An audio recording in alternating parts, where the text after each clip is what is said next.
R&B soul man and crooner. Marvin Gaye, he's up next. Let's talk.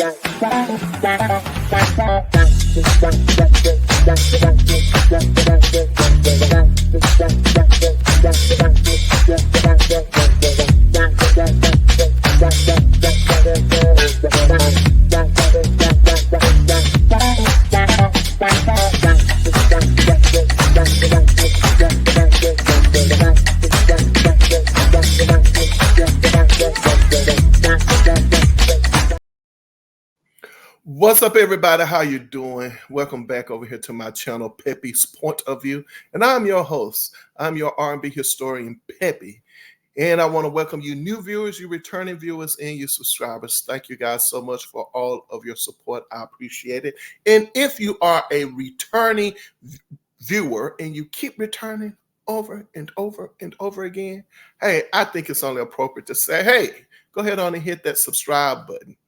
Do that for me, and I appreciate it. We're talking about R&B legend, soul man, crooner, Marvin Gaye. I wish I could say get Marvin Gaye on the phone and let him know that we're talking about him over here. I can't say that, but I can say Nona Gaye, that's right, his daughter, get her on the phone. Get her on the phone and let her know we're talking about her father over here and how much we, appreciate his music. Now, what am I doing for the month of September? For the month of September, in the loving memory of my father, who passed last week, I decided that I wanted to pay tribute to soul men, crooners, yes, R&B legends, right? The fathers. That's what I wanted to do. That's what I'm going to do. It's going to help me, I know, in the grief process, with the passing of my father. Trust me, I'm still dealing with that. It is what it is. Don't want to go into too many details about it. But what I will say is that I'm at the point now where I can go throughout my day, okay, until I hear my dad's name mentioned. If someone asks me how I'm doing, if I see a picture, and I just... I just, it's like I'm back down in the dumps again. I've gone from asking, are you saying my dad is dead? Like, really? Like, that's the first, like, are you saying my dad is dead? You're telling me my dad is dead? So I went through that stage. So now I'm at the stage of he's gone. Like, he's gone. I never get to see him again. And see, there I am about to cry because it's just, I'm not going to say I'm an emotional wreck because I'm very much aware. And that's what I love about it, is that I'm happy in that, I'm happy, because I have wonderful, great memories, Thank God it didn't end the way it started.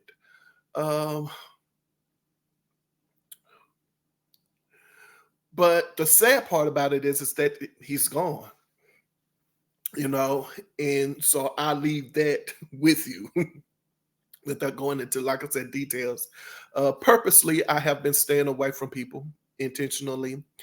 And the reason why I am doing that is because I've gotten to a place in my life. I'm at a place in my life is that everything is precious to me. Everything. Like, I'm talking about me. And my motto, if this is your first time seeing me, my motto is simple. Put your behind where your heart desires to be. And I love my peace. And if you're not coming in the name of peace, in the fruit of the Spirit, if you're not coming to me with that, I don't need you. I don't need you at all. So this here for me is that I'm grieving in a place where I feel comfortable, secure. I have a lot of emotions, and I need people who understand that around me. I don't need you around me with your baggage, uh, as far as, you know, who my dad was or wasn't to you. You see what I'm saying? Like, I'm at a place where I know who he was to me, and I'm holding on to that for as much as I can.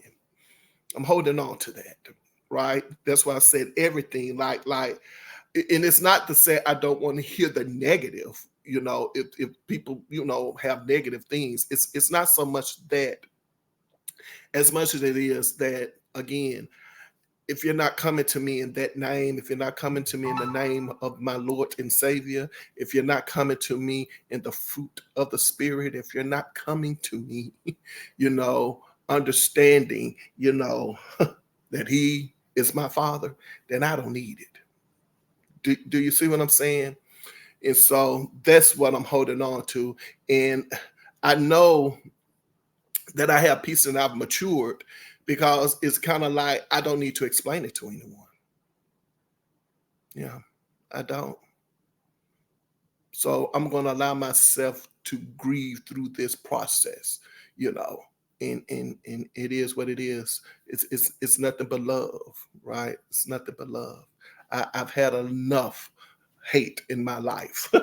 I don't need it anymore. You're not welcome. But anywho, so if you're new and this is your first time watching, and if you are, I just give you an idea of how this flows. All I pretty much do is that I listen to my favorite R&B artist again.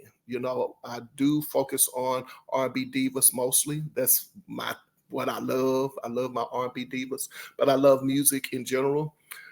From 1980 probably up to 1997, I'm probably covering music in that time frame. And I actually go back and listen to the music all over again, and I just do my review. Every now and then I might dish out the dirt on who dropped, kicked who in these entertainment streets, if it pertains to the album. But if it doesn't pertain to my album review, I'm not thinking about it. All righty, so let's get it moving. All right. Whew, all right. So Marvin Gaye, this album, how did I come across Marvin Gaye to do this review on him? And I just really, truly think it's just befitting to just start out with Marvin Gaye. I mean, there are so many layers to this, man. That's so much you can cover with Marvin Gaye. And I know I'm not going to do it in this entire video. But I don't know what I was doing. I know I was probably looking at album credits or something. Somehow or another, clicking here to clicking there to clicking there, I came across Marvin Gaye and I landed on this album. Marvin Gaye's album, Here, My Dear. I landed on the album, okay? And I'm looking around and I'm saying to myself, I'm like, wait a minute. It would be good to cover this album. This album. I've never heard it before, and it definitely got bad reviews, all right? It did. Now, here's the thing when it comes to Marvin Gaye in this album. Marvin Gaye, and oh gosh, y'all making me tired. You're making me tired already, but here we go. You're making me tired. But so I'm going to say allegedly. So Marvin Gaye is going through a divorce with his wife, first wife, Anna Gordy, right? He's divorcing her. Maybe we'll talk about that later in that divorce and everything. So his people, his team said, hey, one way for you to handle this divorce financially in a good financial situation is by going in, doing an album and giving the proceeds over to, her, for the, to handle your financial side of things. Marvin Gaye went into this album with the intentions of it not being a great album. So I'm not quite sure, and maybe I can go back and look at some reviews to see if he mentioned anything about this album other than that he wanted to make the worst album possible, right? Now, if you think about it, this could be career side for Marvin Gaye to go in and to say, hey, I'm going to do this album, but I'm not even thinking about it. I don't want this album to sell one record. But you're holding your career in your hands. So it's almost kind of like you're cutting your nose to spite your face, right? Okay, I mean, if she has a good payday out of it, it is what it is. Hey, the proceeds from the album goes to her, but I get the tour money. You know what I'm saying? I get my dates, my concert show money, you know what I'm saying? So I'm not quite sure if Marvin Gaye had that frame of mind in mind back then to think about it that, hey, I can recoup my loss, another way with the album instead of her getting the proceeds from the album. But as I said, it could be career side, but not only that, sometimes you don't recover from a poor album, right? I mean, he could have lost his deal with Motown with a poor album, right? So upon knowing about this as it relates to this album, I went in thinking like horribly. I was like, I am not going to enjoy this album, with by Marvin Gaye. Here it is. I'm just not going to do it. I went in with that mind frame. So now so what I do is that after I listen to the album, I take my notes down and everything, and I pretty much go song by song is what I do. And I just feel my way through the album. That's all I do. I just say, what about this? What about that? So on and so forth. So the first thing not the first thing, the next thing after hearing about this was his intentions with this album, I said to myself, I was like, okay, I'm not going to like it. Then I thought about the title, Here My Dear. It's like, whoa, this, you could take this several ways, right? What is the saying? Revenge is a dish best served cold, right? You can, the title of this album, think about if Marvin Gaye is giving something to Anna, right? He can go, here, my dear. Or he can go, here, my dear. You know what I'm saying? Like it can be here in here. You know what I'm saying? I'm sorry. And the only thing that comes to my mind, oh my gosh, I don't know why this just came to my mind. The movie The Help. If you have not seen the movie The Help, when I can't think of the character's name in the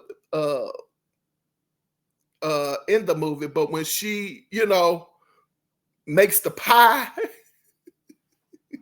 she gives the pie over. What's the lady name? I can't remember the lady name.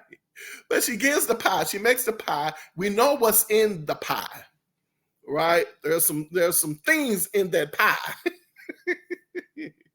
that came out of her body in the pie.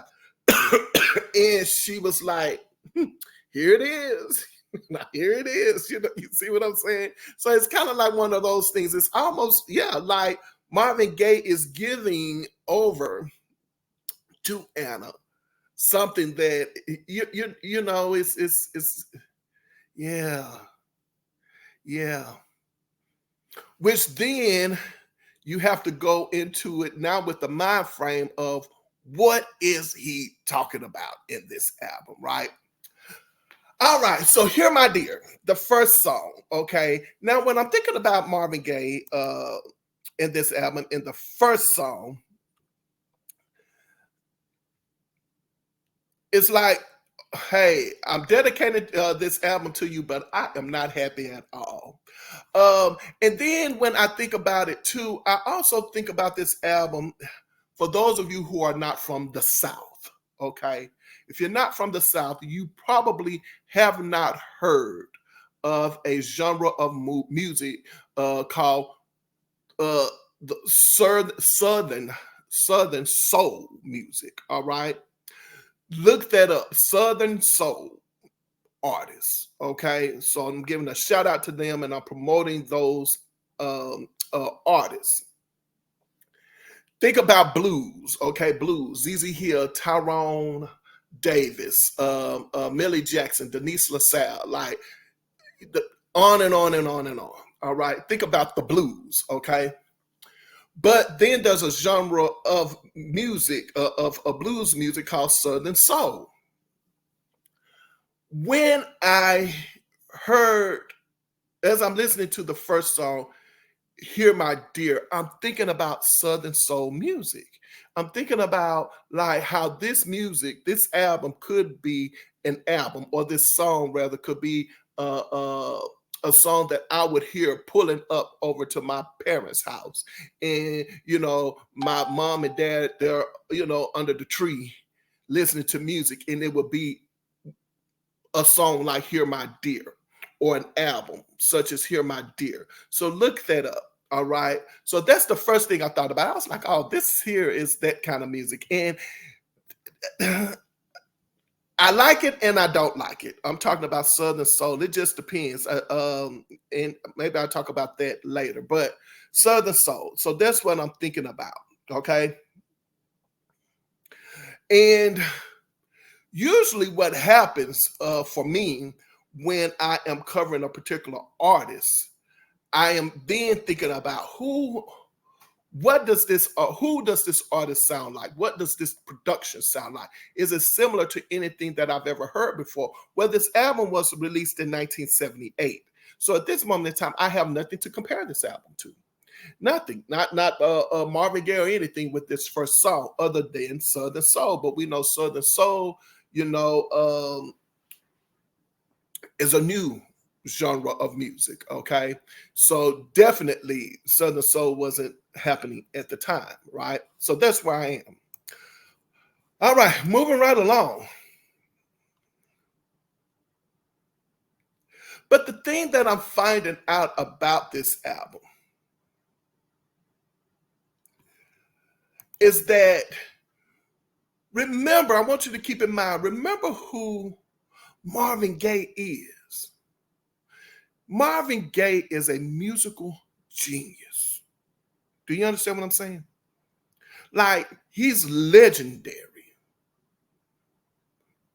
He has gone in and out of different genres of music. And of course, we know that album, What's Going On. We you know, Inner City Blues, you know, Mercy, Mercy Me. We know all about that, but we also know about, you know, the other songs that he's recorded, you know, with Tammy Terrell, so on and so forth. So we know that he's iconic, right? As I said before, there are many layers to this man. And the thing that I want people to keep in mind about this album is something that I've learned about myself as I have been covering music, is that now I realize I am going into this having the understanding now. I just cannot look at music from whether or not if I like it or dislike it. Is this a hit or is this not a hit? Do you understand? And so when I'm thinking about Marvin Gaye and all the layers to him, and when you are a musical genius, when music is just in you, you're not going to produce a lackluster album, even if you tried, right? And especially when it comes to Marvin Gaye. I don't know why in my head I'm thinking about, what is it, Andre 3000? I don't know why in my head that just popped up about something about he did a flute album or something like that. It is what it is. I haven't heard it. So yes, you could intentionally produce a bad album. But where I'm going with Marvin Gaye is that his life has so many layers. You have that spiritual side of him, right? or the religious side. You have that, I guess you want to call it carnal side, that sinner side of him. Um, you have a man who's very much aware internally and externally. And even when has battled with certain things, it's like you can easily say that music is his coping mechanism, right? And so what he does with this album, I'm discovering as I'm listening to it, and I'm kind of jumping ahead, is that while he's saying, "Here, my dear, and I want to produce this poor album so that you won't reap the financial benefits of it." But if he's also a person who's going through the healing process and he's taking out pad and pen and he's writing those thoughts down about his marriage and how it's ending, which now he's going through that healing process, it's almost kind of like, nah, it's not as, it's not going to be a poor album. You're just probably going to miss what he has done. But I'm going to tell you the part about this album that I feel like is the part that's kind of lackluster. Okay. So we go to the next single. It's called "I Met a Girl." Okay. And then the next single. Now, the next single, "When Did You Stop Loving Me?" When I hear this album, this song, "When Did You Stop Loving Me?" I'm like, get out of here. You remember I told you in the beginning that I like to compare different artists. Like, I'm like, okay, I can see this artist pick this up from that person, so on and so forth. Go back and listen to this song. Listen to the song, okay? "When Did You Stop Loving Me?" I'm going to tell you a person that comes to mind. Another legend that comes to mind. And I'm like, you're kidding me. Michael Jackson. Listen to this single again, this song again. "When Did You Stop Loving Me?" And I think of Michael Jackson. You know how Michael Jackson can do a dialogue in a song? And you're listening to him talk, maybe like in the beginning of a song such as PYT, or some other songs where he's speaking, right? You know, I'm picking up Michael Jackson, and I'm like, the voice tone, the way that he approaches it, and I have to go back and see who was doing it first, because Michael Jackson, what was this album before Michael Jackson's album? When was Michael Jackson's album? Oh gosh, when was Michael Jackson's album?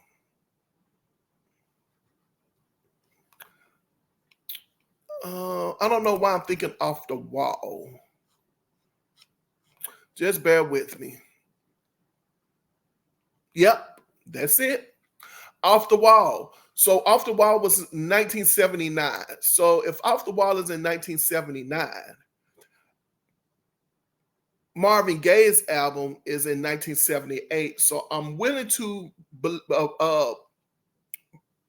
say for sure Michael Jackson borrowed certain elements of Marvin Gaye's style of singing in his approach to music, because that song screams Michael Jackson. And as I said, I'm thinking, just go back and listen to what Marvin Gaye is saying and how he's saying it, how he's approaching it, how he's very sensual, in his delivery, very sensual and soft in his delivery, the way he's speaking, and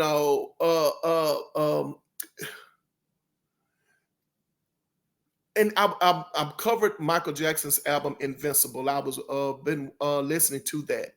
It's kind of like how Michael Jackson approaches a lady that he's interested in, right? He's confident but not aggressive. Like when I was looking at that video of Michael Jackson and "You Rock My World" with Chris Tucker, go back and look at even the song "The Way You Make Me Feel."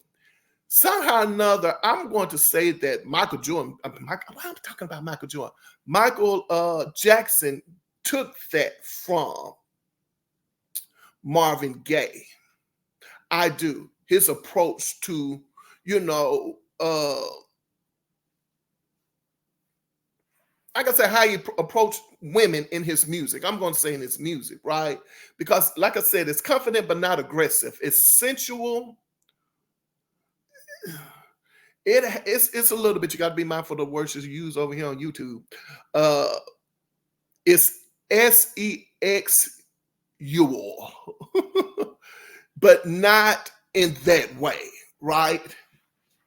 So that's moving right along. So that's what I picked up on. So now I'm picking up other artists. Now I'm like, okay, Michael Jackson. Okay, I got it. I can see that. But then there's another artist I've covered over here before, and that will be Ron Isley. I'm thinking Ron Isley. I'm thinking Michael Jackson. Now listening to Marvin Gaye. That's where I'm going with it. But I'm also within the third single now, the third song on the album. Now I'm noticing what it is with this album, the reason why, where you can tell where Marvin Gaye is not interested. He's not interested in this album, and you can tell in two ways. The way he approaches the song vocally, as well as the production of the album. What you're going to find with this album is that it's possible that he's just standing there like, singing like, yeah. He's just singing like he's not thinking about it. No one is saying you might want to, stack this. You might want to, vamp this out, or you see what I'm saying? Like none of that is going on, vocally. None of that. I'm not picking up on any of those things with this album, and I think that's the part that I find that is kind of lazy with this album. The other thing is as I said, it's the production of the album. They did not focus on the production at all. To me, I get the feel it's kind of like it was the same track over and over again, but you can tell when someone is intentionally using the same track in order to keep the sound even, and sometimes that works and sometimes it doesn't work. But I feel like all that was done on this album was, hey, just give me the bed of the music, give me a keyboard and maybe a guitar and some drums and call it a day. Like I'm not thinking about any of this production at all. That's the feel that I'm getting from it. Which then brings me into another thing with this album, and that is that I don't know what genre of music, and let me find out. I can find that out quick. Okay, so the genre of music for this album says soul and funk. That's the genre of music, but that's not what I'm getting. My feel, that's not my feel. My feel with this album is that it comes off now with just these three songs. It's more like a cafe type vibe, like a jazz type vibe, a lounge vibe. I'm thinking about the movie Love Jones, when Neil Long and Trey, what's that? Tay Diggs. No, not Trey Diggs. What's that child's name? Neil Long and Terrence Tate. Tate. What's that child's name? I don't know. I'm a little off today. Love Jones. Who's in? It's Tate. Lorenz Tate, right? Lorenz Tate. I think that's who it is. Lorenz Tate. Please be right. Lorenz Tate and Neil Long. I'm thinking that this is the kind of album that you would possibly play in a lounge, and I'm thinking more in that vein. If you're thinking about the movie Love Jones, keep that movie in mind. That's the feel that I'm getting with this album. Moving right along, and we get to the fourth song, Anger. Anger to me sounds like a hit. It does. It sounds like a hit. It sounds like Curtis Mayfield. And so far, this is my favorite song on the album. And I'm getting that inner city blues type vibe.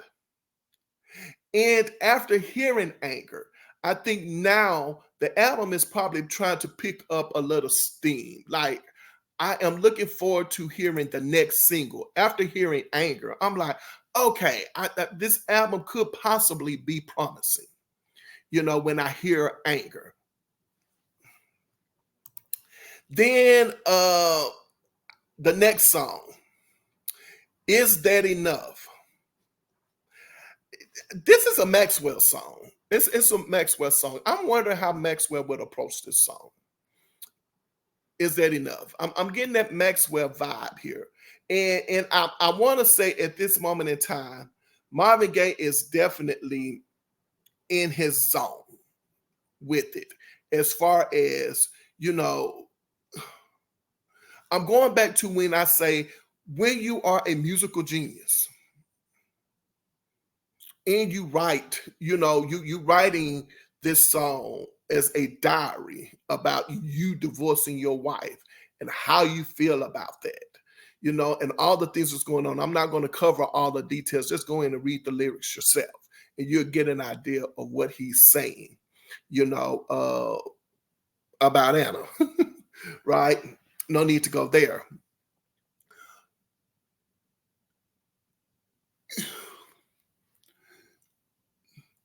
The album is now split because he's definitely bringing your attention to things like as he would probably do in a What's Going On, right? He's bringing your attention to things. He's just, like, as I said, not trying to put forth an effort. But it will be the next song on the album when I think this is when he probably said, okay, it is what it is. I can't control this. And that is Everybody Needs Love. With this song, I can see how Marvin Gaye's singing style has influenced a generation of soul men. Just listening to this song, I'm thinking about Usher, I'm thinking about Maxwell, I'm thinking about Music Soul Child, and many, many, many other soul men out there. This song definitely should have been a single if it wasn't. And I'm also getting from this song is that Marvin Gaye has finally said, you know what, F it. Let me be an artist right now. And let me do what I love and what I enjoy. And it's almost kind of like with the title, Everybody Needs Love. And it's basically saying that. And as a matter of fact, I think he ends this song with basically saying something about the evil man or the hateful man, something like that. The evil man or the hateful man, he needs love too, is how he ends the song. And what I'm getting from this part of the album, this song, Everybody Needs Love, this is where I say, you know what, he cannot control it. This song is inspirational. This song has a message. This song is about who Marvin Gaye is to us, from a public perspective, and how he, sees the world and the things that he wants to write about and sing about. You would also like to think that there's this religious, spiritual side of him as well. And God is very present in this man's life. And it's kind of like, and I know most people would probably say you're being blasphemous, but I'm not. But it's kind of like, when the preacher gets up to preach and the Holy Spirit hits him, especially when he's on point and he's receiving a word from God, so on and so forth. And, he's filled with the Holy Ghost and you see that he is, it manifests. I think to me, this is what I get from Marvin Gaye.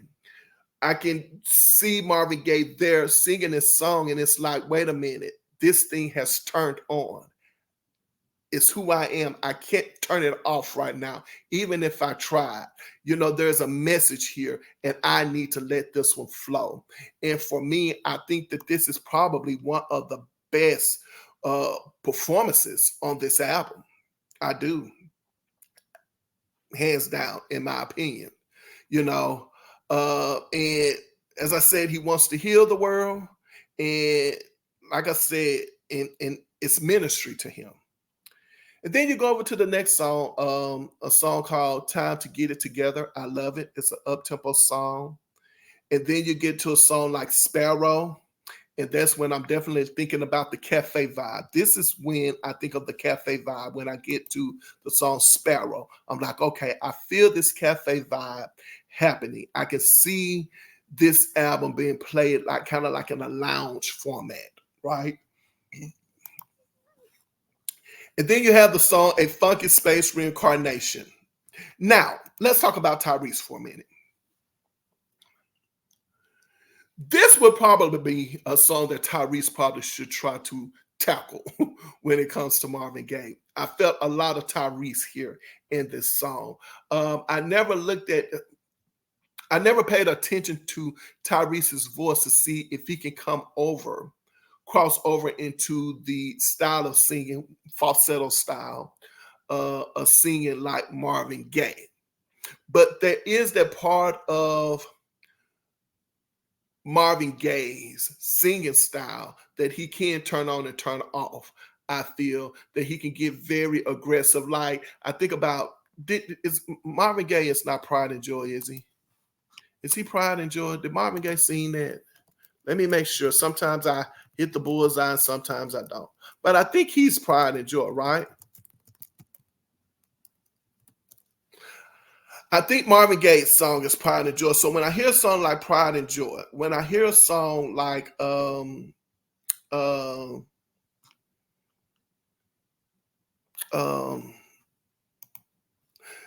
what is it? What is it? Got to Get It? I can't think of it. The faster songs or whatever, I can see Tyrese tackling that. I just don't really see. Tyrese is just too aggressive of a singer. That's pretty much where I'm going. He's just very aggressive. Even though we talk about songs like what is it, Lady or Lately? No, it's Lately. I'm sorry, I'm a little off. Lately, when I think about that, I still don't think that Tyrese can handle a song like, Sexual Healing. I just don't think he can do it. No. I just thought that's just my opinion. But Tyrese would definitely do well with this song. And then you go on and on and on with the album, right? And so for me right now, in wrapping this up with Marvin Gaye,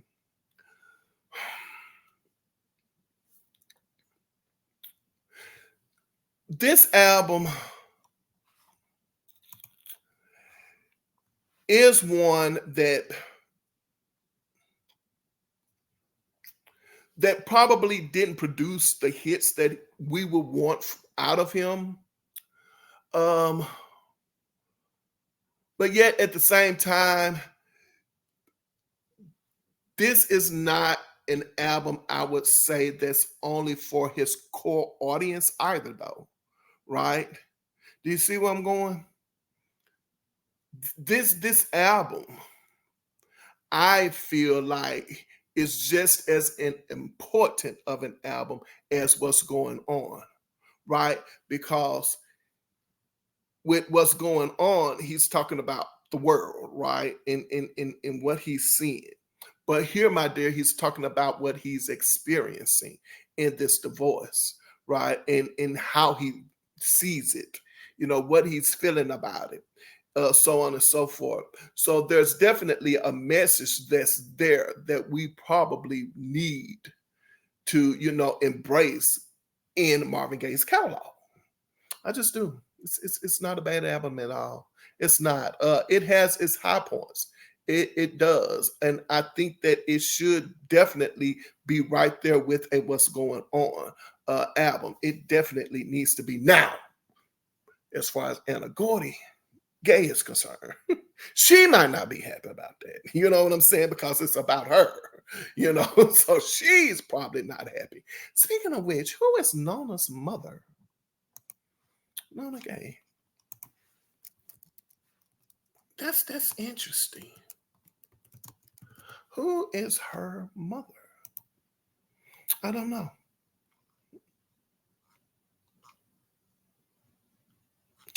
Who knows?